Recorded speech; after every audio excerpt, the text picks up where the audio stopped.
Hey guys, what's up? In this tutorial we're going to break down for you how you can enable speaker notes and use them for your screen recordings and video meetings in the Loom application. So let us get started. So guys, let me launch the Loom screen recorder here.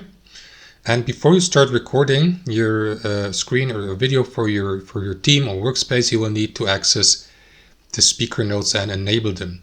You can do this by clicking into this button just below the start recording button here.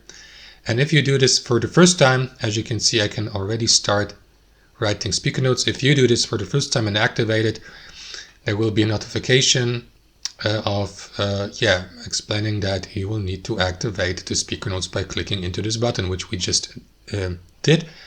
So click into the speaker note and that will enable this text field here. So here you can start typing your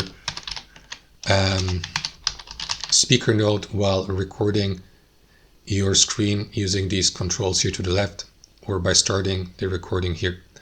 That's how it works, guys. Thanks for watching and have a fantastic day.